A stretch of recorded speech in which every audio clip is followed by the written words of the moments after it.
আজকে থেকে তোমরা যারা নবম দশম শ্রেণীর স্টুডেন্ট আছো, তোমাদের গণিত বইয়ের 17 অধ্যায় আজকে আমাদের পর্ব নাম্বার হচ্ছে 1।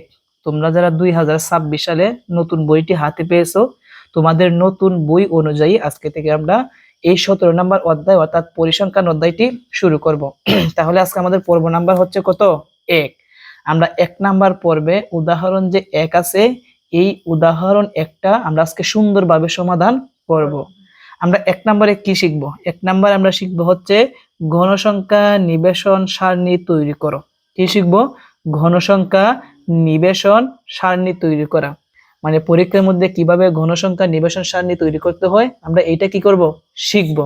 ঘনসংখ্যা নিবেশন সারণী মানে কি? টেলির অঙ্ক। কিসের অঙ্ক? টেলির অঙ্ক। তো আমরা সর্বপ্রথম উদাহরণের 1 উদ্দীপকটা আগে একটু পড়ি। এখানে বলছে কোনো এক শীত মৌসুমে শ্রীমঙ্গলে জানুয়ারি মাসের 31 দিনের তাপমাত্রা ডিগ্রি সেলসিয়াসের নিচে দেওয়া হলো। সর্বনিম্ন তাপমাত্রার ঘনসংখ্যা নিবেশন সারণী তৈরি করো। তো আসো আমরা সুন্দরভাবে তোমাদের কিন্তু এই উদাহরণ একটা কিন্তু পৃষ্ঠা হচ্ছে 326 ও 327 পৃষ্ঠা। তো আমি এখন সুন্দরভাবে আমরা এখন এই অঙ্কটা সমাধান করব। সবাই একটু ভালোভাবে মনোযোগ দিই। ওকে, তাহলে আমরা সমাধান শুরু করি। উদাহরণ 1 সমাধান। উদাহরণ 1 সমাধান। আমি যেভাবে সমাধান করব তোমরা পরীক্ষার মধ্যে ঠিক সেম ভাবে সমাধান করবা। আচ্ছা, আজকে আমরা কি শিখব? ঘনসংখ্যা নিবেশন সারণী। আমরা কি শিখবো আজকে? ঘনসংখ্যা নিবেশন সারণী। মনে রাখবা, ঘনসংখ্যা নিবেশন সারণী তৈরি করতে হলে আমাদের এই উপাত্তগুলো থেকে সর্বনিম্ন এবং সর্বোচ্চ সংখ্যাটা খুঁজে বের করতে হবে। কি বের করতে হবে? সর্বনিম্ন এবং সর্বোচ্চ সংখ্যাটা। তাহলে আমরা সর্বপ্রথম এখানে লিখব আর সর্বোচ্চ কি লিখব? দেওয়া আছে। তো তোমাদের উদাহরণটা যে সমাধান আছে আমি একটু এডিট করে মানে একটু সাজাইয়া আমি অঙ্কটা সমাধান করব। দেওয়া আছে সর্বোচ্চ মান কি লিখব? দেওয়া আছে সর্বোচ্চ, এটা কিন্তু র না, এটা হচ্ছে ব। সর্বোচ্চ মান। সর্বোচ্চ মান দ্বারা কি বোঝানো হচ্ছে? সবচেয়ে বড় সংখ্যাটা, সবচেয়ে বড়। সবচেয়ে বড় কত আছে এখানে? 14। তারপরে আছে কত? সবচেয়ে বড় কত? 14। সবচেয়ে বড় কত? 14। তাহলে আমি লিখবো 14 ডিগ্রি এবং সবচেয়ে ছোট কি? 14 ডিগ্রি। কত ডিগ্রি? 14 ডিগ্রি। সর্বনিম্ন মান কি লিখবো? সর্বনিম্ন মান। সর্বনিম্ন মান মানে কি? সবচেয়ে ছোট। সর্বনিম্ন মান। তোমাদের বইয়ের মধ্যে কিন্তু লেখা যে এখানে তাপমাত্রা নির্দেশক উপাত্তের সবচেয়ে ছোট সংখ্যা 6 এবং বড় সংখ্যা কত? 14। আমরা এইভাবে না লিখে আমরা সবসময় যেভাবে পরীক্ষার মধ্যে লিখবো আমরা এইভাবে লিখতেছি, তাই না? সর্বনিম্ন মান মানে কি? সবচেয়ে ছোট। সবচেয়ে ছোট কত আছে? 13, 12, 10। তারপরে কত আছে? 9, 8, 6। সবচেয়ে ছোট কত? 6। তাহলে আমি লিখলাম সবচেয়ে ছোট হচ্ছে 6 ডিগ্রি। ওকে, তাহলে আমরা শিখতেছি কি? ঘনসংখ্যা নিবেশন সারণী তৈরি করা। কি শিখতেছি? ঘনসংখ্যা নিবেশন সারণী। আর ঘনসংখ্যা নিবেশন সারণীর মধ্যে আমরা সবচেয়ে বড় সংখ্যাটাকে বের করব, সবচেয়ে ছোট সংখ্যাটা বের করব। এখন আমরা বের করব হচ্ছে পরিসর। কি বের করব? পরিসর। তাহলে আমরা এখন চলো আমরা পরিসরটা বের করি। সেই জন্য আমরা লিখবো অতএব পরিসর সমান পরিসরের কিন্তু একটা সূত্র আছে। পরিসরের কি একটি সূত্র আছে। তোমাদের উদাহরণ 1 এর মধ্যে কিন্তু সূত্রটা লিখে নাই, কিন্তু আমি লিখে দিব, তোমরা লিখে দিবা। সূত্রটা হচ্ছে সর্বোচ্চ মান বিয়োগ সর্বনিম্ন মান যোগ কত? 1 মানে +1। এখন আমরা মান বসাই। যেমন সর্বোচ্চ মান মানে সবচেয়ে বড় কত ডিগ্রি আছে? 14 ডিগ্রি, তাই না? মাইনাসের জায়গায় কি? মাইনাস। সর্বনিম্ন মান কত আছে? 6 ডিগ্রি। আর প্লাস কত আছে? 1। তো দিলাম 1। ওকে, আমরা তাহলে সমানটা এই জায়গার মধ্যে দিতে পারি অথবা এই জায়গার মধ্যে কি দিতে পারি। এখন 14 থেকে যদি আমরা 6 বিয়োগ দেই তাহলে আমরা কত পাবো? 8। কত পাবো? 8। আর 1 যদি আমরা যোগ করি তাহলে কত হবে? 9 হবে। কত হবে? 9 হবে। তো আমরা এখানে ডিগ্রি গুলা উল্লেখ করছি, তোমরা চাইলে এখানে যদি ডিগ্রি না লিখো তাহলেও কি হবে। এখানে ডিগ্রি যদি না লিখি, এখানে ডিগ্রিটা যদি মানে এই যে ফুটাটা আছে, ডিগ্রিটা যদি না বসাই তাহলেও কি হবে, তাহলেও হবে। আচ্ছা, তোমরা একটা কাজ করো, তোমরা এই ডিগ্রি এই ডিগ্রিগুলো তোমরা বসাইও না, না বসাইয়া লিখবা, কেমন? তো আমাদের পরিসর বের করা শেষ। আমরা তাহলে কি শিখতেছি? ঘনসংখ্যা নিবেশন সারণী। কি শিখতেছি? ঘনসংখ্যা নিবেশন সারণী। আর ঘনসংখ্যা নিবেশন সারণীর জন্য আমাদের কলাম লাগে 3টা। কলাম কয়টা হয়? 3টা হয়। মনে রাখতে হবে কলাম হবে 3টি। গণসংখ্যা নিবেশন সারণী তৈরি করতে কলাম কয়টা লাগে? 3টা লাগে। বুঝলাম কলাম লাগে 3টা, কিন্তু রো কয়টা হবে? এই রো বের করার জন্য আমাকে শ্রেণী সংখ্যা বের করতে হয়। কি বের করতে হয়? শ্রেণী সংখ্যা বের করতে হয়। আর শ্রেণী সংখ্যা বের করার আগে কি বের করতে হয়? পরিসর বের করতে হয়। কি বের করতে হয়? পরিসর।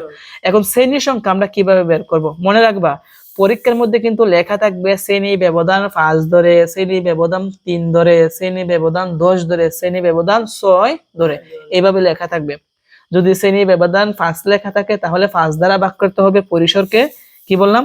শ্রেণী ব্যবধান যদি পরীক্ষার মধ্যে 5 লেখা থাকে তাহলে 5 দ্বারা ভাগ করতে হবে এই পরিসরকে। শ্রেণী ব্যবধান যদি 6 লেখা থাকে 6 দ্বারা ভাগ করতে হবে। যেহেতু পরিসর এখানে উল্লেখ করা নাই শ্রেণী ব্যবধান কত, আমরা মনে মনে আনুমানিকভাবে শ্রেণী ব্যবধান 3 ধরবো। কত ধরবো? 3 কেন ধরবো? কারণ 9 ছোট একটা সংখ্যা। 9 কি ছোট একটা সংখ্যা। যদি সংখ্যাটা যদি 20 বা 20-এর চাইতে বড় হতো তাহলে আমরা 5 ধরতাম। কত ধরতাম? 5। যদি শ্রেণী ব্যবধান 40-এর চাইতে বেশি হয় তাহলে আমরা কত ধরবো? 10। কত ধরবো? 10। আমি কিন্তু বলে দিচ্ছি, শ্রেণী পরিসর যদি আমাদের কি 1 থেকে 20-এর নিচে থাকে তাহলে আমরা 3 ধরবো। কি ধরবো? 3। আর যদি 20 থেকে উপরে 40 পর্যন্ত থাকে তাহলে আমরা কত ধরবো? 5। আর 40 থেকে উপরে থাকলে কত ধরবো? 10। তাহলে এখন আমরা কত ধরবো? শ্রেণী ব্যবধান 3 ধরবো। তাহলে আমরা লিখবো, দেখো সবাই, এখন কি লিখবো? এখন শ্রেণী ব্যবধান কত ধরবো? 3। কত ধরবো? 3। তাহলে আমরা লিখবো শ্রেণী ব্যবধান কত ধরবো? 3। কত ধরবো? 3। শ্রেণী ব্যবধান 3 ধরে, শ্রেণী ব্যবধান কত ধরে? 3 ধরে শ্রেণী সংখ্যা। কি সংখ্যা? শ্রেণী সংখ্যা। শ্রেণী সংখ্যা। শ্রেণী সংখ্যা। শ্রেণী সংখ্যার কিন্তু একটা সূত্র আছে। শ্রেণী সংখ্যার একটা কি আছে? সূত্র আছে। সূত্রটা কিন্তু আমি এখন লিখতেছি। সূত্রটা হচ্ছে, উপরে হচ্ছে পরিসর, উপরে কি? পরিসর। আর নিচে কি? শ্রেণী ব্যক্তি। কি? শ্রেণী ব্যক্তি। শ্রেণী ব্যক্তি। ওকে, এখন আসো আমরা শ্রেণী সংখ্যাটা বের করি। তো উপরে কি লেখা? পরিসর। পরিসর কত? 9। পরিসর কত? 9। আর শ্রেণী ব্যক্তি জানি আমরা কত ধরছি? 3। সেই জন্য 3 দ্বারা ভাগ করতে হবে। কত দ্বারা ভাগ করতে হবে? 3। শ্রেণী ব্যক্তি যদি আমরা 5 ধরি 5 দ্বারা ভাগ করব। 6 ধরলে 6 দ্বারা ভাগ করব। তবে 20-এর নিচে যদি পরিসরটা বের হয় তাহলে আমরা কত ধরবো? 3 ধরবো। কত ধরবো? 3। আচ্ছা, এখন আমরা বলি 9 এর মধ্যে 3 কতবার যায়? ভাগ করলে 3 বার যায়। কয়বার যায়? 3 বার। তাহলে আমাদের রো কয়টা হবে? 3টা হবে। কয়টা হবে রো? 3টা। তো এখন আমরা এই জায়গার মধ্যে একটা জিনিস লিখে দিব, যে শ্রেণী ব্যবধান কত? শ্রেণী ব্যবধান কত ধরছি? 3। শ্রেণী ব্যবধান 3 ধরে ঘনসংখ্যা কি? ঘনসংখ্যা নিবেশন সারণী তৈরি করা হলো। ঘনসংখ্যা নিবেশন সারণী তৈরি করা হলো। ওকে, তাহলে আমরা কি লিখলাম? শ্রেণী ব্যবধান 3 ধরে ঘনসংখ্যা নিবেশন সারণী তৈরি করা হলো। রো কয়টা হবে? 3টা হবে। আচ্ছা, আমি 3টা রো বানাই স্কেলের সাহায্যে একদম সহজ করে। রো হবে 3টা। কয়টা হবে? 3টা। আমি রো দিতেছি, দিলাম হচ্ছে 1টা, তারপরে হচ্ছে 2টা, 3টা। কয়টা দিছি? 3টা। 1 2 3টা রো দিছি। আর মনে রাখবা, ঘনসংখ্যা নিবেশন সারণী তৈরি করতে আমরা সাথে আরো 2টা বাড়িয়ে লিখবো। আরো কয়টা বাড়িয়ে লিখবো? 2টা। একটা হচ্ছে নাম লেখার জন্য, এবং আরেকটা লাস্টে লিখবো কি? মুট লেখার জন্য। একটা লিখবো কি? নাম লেখার জন্য, এবং আরেকটা লাস্টে কি লিখবো? মুট লেখার জন্য। সেজন্য আমাকে কয়টা বাড়াই লিখতে হবে? আরো 2টা বাড়াই লিখতে হবে। আচ্ছা, আর আমি আগে কিন্তু বলছিলাম যে গণসংখ্যা নিবেশন সারণী তৈরি করতে কলাম কয়টা লাগবে? 3টা। এখন আমরা 3টা কলাম বানাই। কলাম কয়টা লাগবে? 3টা। তো এই হচ্ছে কলাম 1টা, কলাম হচ্ছে 2টা এবং কলাম হচ্ছে 3টা। 3টা কলাম দেওয়া শেষ। প্রথমটাকে কি বলবো? প্রথমটা হচ্ছে কি তাপমাত্রা। কি তাপমাত্রা, এখানে কিন্তু শ্রেণী ব্যবধান লিখতে হয়। কি লিখতে হয়? শ্রেণী ব্যবধান অথবা শ্রেণী ব্যক্তি। কি লিখতে হয়? শ্রেণী ব্যবধান অথবা শ্রেণী ব্যক্তি। যেহেতু এই জায়গার মধ্যে তাপমাত্রা লেখা, এই জায়গার মধ্যে কি লেখা? তাপমাত্রা। আর তাপমাত্রা গুলা কিসে আছে? সেলসিয়াসে। কিসে? সেলসিয়াস, সেই জন্য আমাদের এখানে লিখতে হবে তাপমাত্রা সেলসিয়াসে। কি লিখতে হবে? তাপমাত্রা সেলসিয়াসে, তাপমাত্রা সেলসিয়াস। সেলসিয়াস। ওদের লেখাগুলো বোঝা যাচ্ছে না, তোমরা বুঝে নিও। কি লিখছি? তাপমাত্রা সেলসিয়াস। ওকে, 2 নম্বরে কি হবে? টালি। কি হবে? টালি, টালি। আর 3 নম্বরে কি? ঘনসংখ্যা। 3 নম্বরে কি? ঘনসংখ্যা, ঘনসংখ্যা। ওকে, এই পর্যন্ত কি আমরা ভালোভাবে বুঝতে পারছি? ওকে, এখন আমরা এই জায়গায় তাপমাত্রা সেলসিয়াস অর্থাৎ শ্রেণী ব্যবধান বসাবো। কি বসাবো? শ্রেণী ব্যবধান। আমাদের সবচেয়ে ছোট সংখ্যাটা কত ছিল? 6 ডিগ্রি। কত ছিল? 6 ডিগ্রি। তাহলে আমরা প্রথম লিখব 6 ডিগ্রি থেকে। কি লিখবো? 6 ডিগ্রি থেকে, 6 ডিগ্রি থেকে আমাদের শ্রেণী ব্যবধান জানি কত ধরছিলাম? 3 ধরছিলাম। এখন এই 6 ডিগ্রির সাথে আমরা 3 হিসাব করব, তবে 6 ডিগ্রির সাথে নিয়ে। কি ডিগ্রি নিয়ে? 6 ডিগ্রি, এখন তোমরা বলবা যে 6 ডিগ্রির সাথে 3 হিসাব করলেও কত হবে? 9 ডিগ্রি। কত হবে? কিন্তু না, এক কমিয়ে। কি করতে হবে? এক কমিয়ে। তাহলে কত হবে? 8 ডিগ্রি, 8 ডিগ্রি। 8 ডিগ্রি পরে কত? 9 ডিগ্রি। আবার এই 9 ডিগ্রির সাথে কত যোগ করব? 3। তো 9 এর সাথে 3 যোগ করলে আমরা জানি 12, তবে এক কমিয়ে। কি বলছি? এক কমিয়ে। তাহলে কত হবে? 11।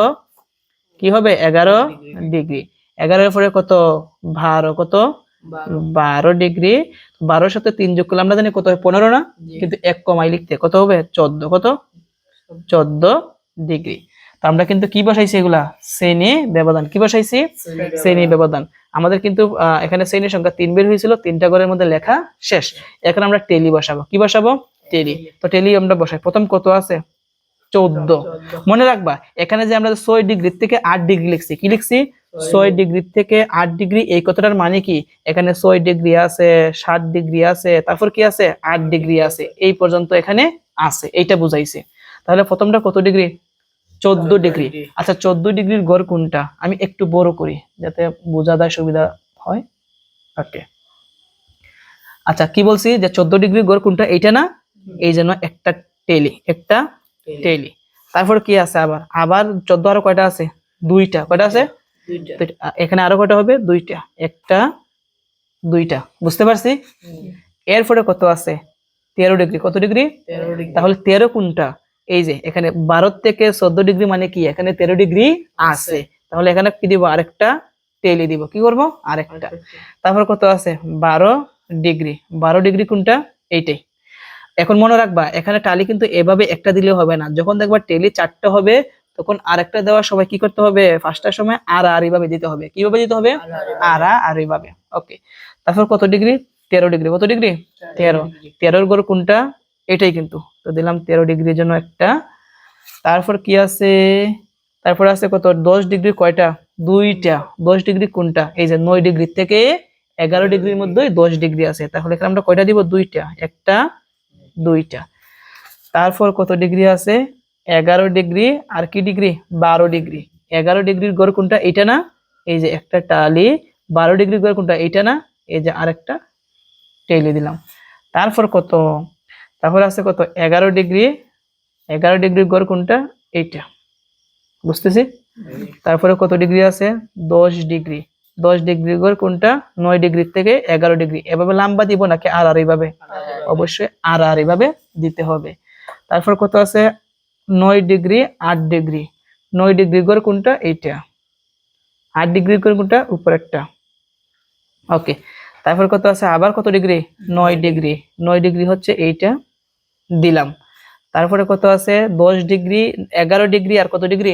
10 ডিগ্রি। তো 11 ডিগ্রি হচ্ছে এইটা, আর 10 ডিগ্রি কি? এইটার মধ্যেই। তাহলে কটা দিলাম? 2টা। তারপর কত আছে আবার 10 ডিগ্রি, তারপর কত ডিগ্রি 8 ডিগ্রি। 10 ডিগ্রি কোনটা, এটা না এগোটা না, তো এখানে 4টা আছে অলরেডি, এই জন্য আর এভাবে দিতে হবে একটা। আর 8 ডিগ্রি কোনটা, উপরেরটা। ওকে, তারপরে 9 ডিগ্রি আর কত ডিগ্রি 7 ডিগ্রি। 9 ডিগ্রি কোনটা, এটা না, এই যে দিলাম 9 ডিগ্রি, আর 7 ডিগ্রি কোনটা, উপরেরটা। ওকে, তারপরে তারপরে 6 ডিগ্রি কয়টা আছে এখানে, 4টা। কয়টা আছে, 4টা। তো উপরে কিন্তু 6 ডিগ্রি, আমরা 4টা দিব, একটা দিছি, এখন দুইটা এখন একটা কিন্তু দিছি, আমরা দিব কটা, 4টা।